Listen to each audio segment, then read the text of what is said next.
انت تعرف يا زمالة ان في لايف من 2015 او بالتحديد اواخر 2015 في شهر يناير، في لايف مفتوح لحد الان، لحد اللحظة اللي انا بتكلم معاك فيها دي مفتوح. والغريبة مش هنا، الغريب ان في ناس كتير علشان تقدر تخش اللايف ده ممكن تبحث عنه على تيك توك او في لايف تيك توك ما بتلاقوش، لكن بعديها بلحظات بتلاقي شخص غامض بعت لك اللينك على، ممكن على تلاقيه على واتساب، ممكن على فيسبوك، على التيك توك. اول ما بتخش تلاقي اللايف مفتوح قدامك. والغريب مش هنا بس، الغريب ان في ناس وهي بتتفرج على اللايف بيكون شايفين كرسي فقط. طب ايه العبارة او ايه الفكرة من الكرسي هنا؟ في ناس تابعت اللايف بحذر، كانت متابعة أصوات غير دقيقة أو همسات كده بتحصل في اللايف.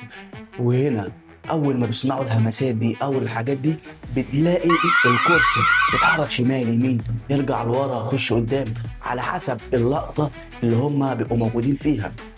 والغريب اكتر ان انت لو جيت في الدردشه اللايف بتلاقي ان اللي انت بتكتبه او اسمك بيظهر على الحيطه.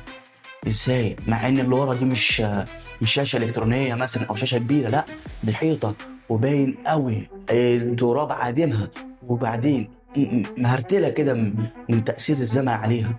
والمشكله ان في علماء وباحثين عرفوا وقدروا يوصلوا لللايف، لكن ما عرفوش تحديدا مكانه فين. كل اللي عرفوه ان ده داخل مستشفى مهجوره، وللاسف ما عرفوش مكان المستشفى دي فين. هل انت مثلا لو عرفت توصل لللايف هتقدر تكمل؟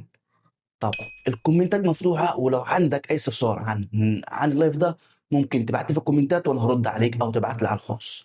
وما تنسى في اخر الفيديو ما تنساش يا صاحبي تدعمنا باللايك الجميل بتاعك وتعمل لي متابعه علشان ان شاء الله في فيديوهات جامده جايه باذن الله. مساء الخير.